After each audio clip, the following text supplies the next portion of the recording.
Assalamualaikum warahmatullahi wabarakatuh. Kembali lagi dengan saya Ahmad Bustan Arifin. Di kesempatan kali ini saya akan mencoba untuk menginformasikan kepada Bapak Ibu semua di sini bahwasanya saya pernah menyampaikan masih ada satu kesempatan ketika Bapak Ibu semua itu tidak dinyatakan lulus. Di manakah kesempatan hal tersebut?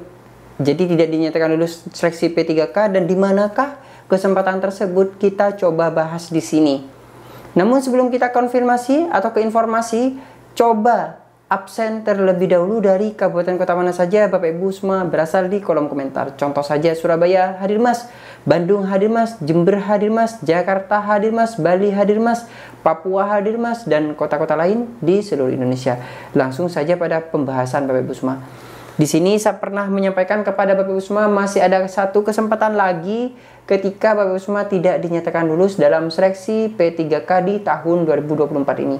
Nah, di manakah letaknya atau di tahap manakah yang kesempatan tersebut kita bisa peroleh? Kita lihat pada pengumuman P3K di sini. Jadwalnya.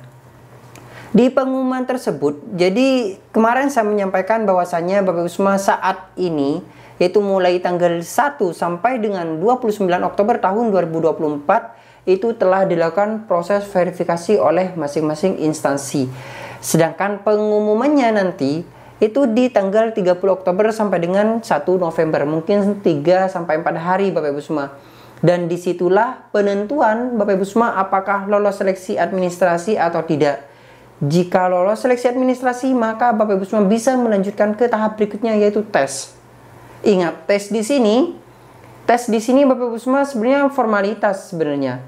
Karena semuanya akan diangkat menjadi P3K yang masuk di dalam database BKN. Asalkan Bapak Ibu semua mengikuti tesnya, datang ke tempat lokasi, dan setelah itu Bapak Ibu semua tinggal menunggu NIP Bapak Ibu semua. Namun, skema yang berjalan adalah seperti yang telah disampaikan bahwasanya paruh waktu dan penuh waktu. Jika lolos dan Bapak Ibu semua masuk di kategori yang diutamakan, maka Bapak Ibu semua bisa menjadi P3K full time berdasarkan juga formasi yang ada. Entah 1, 2, nah berdasarkan itu juga. Tapi jika tidak lolos atau formasi yang ada ini sudah terpenuhi oleh orang yang lain, maka Bapak Ibu semua akan diangkat menjadi P3K paruh waktu atau part time. Seperti itu.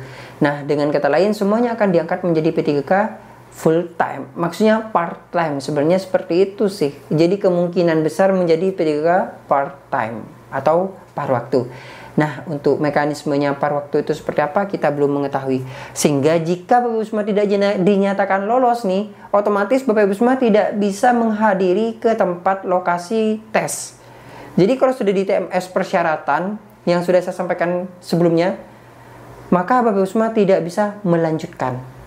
Tapi masih ada satu Bapak Ibu semua, masih ada satu tahapan yang bisa membuat Bapak Ibu semua itu dinyatakan lulus jika. Nah, jadi di mana letaknya? Di masa sanggah di sini, yaitu mulai tanggal 2 sampai dengan 4 November tahun 2024. Ketika Bapak Ibu semua tidak dinyatakan lulus, maka Bapak Ibu semua bisa menyanggah di akun SSCSN masing-masing. Disanggah itu bisa.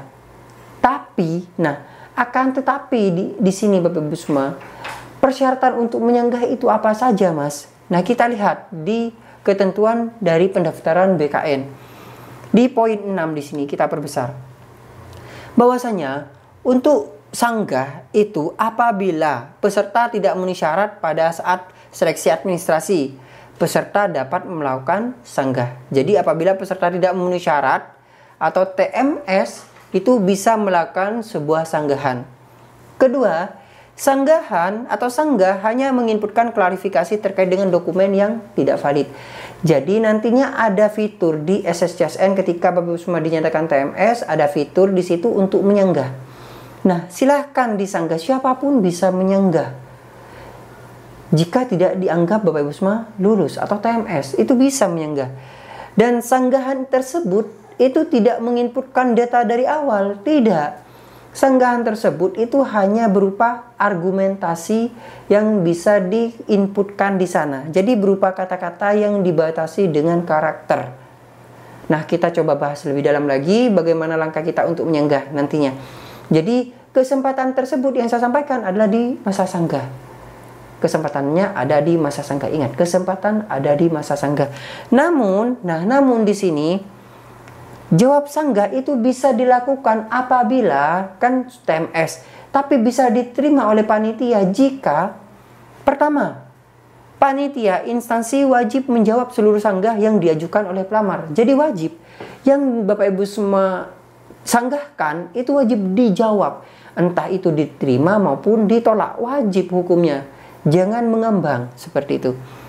Kedua, jika kesalahan bukan berasal dari pelamar, maka sanggah dapat diterima.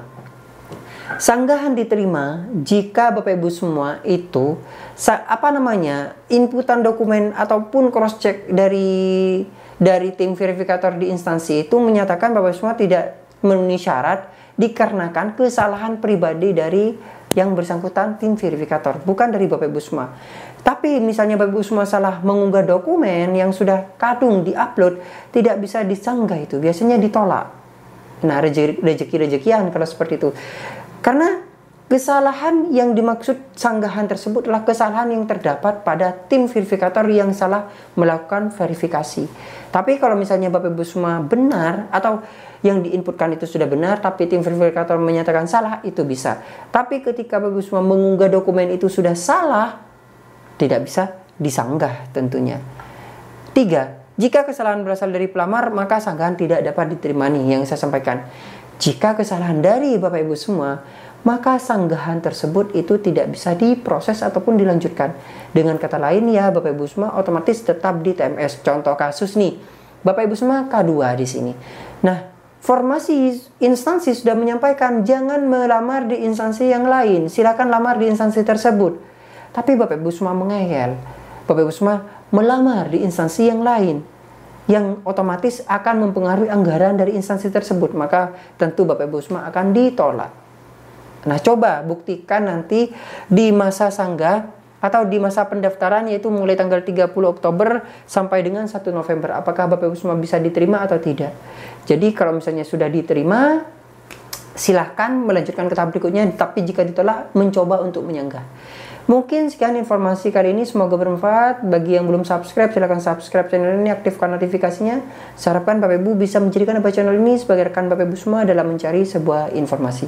Wassalamualaikum warahmatullahi wabarakatuh.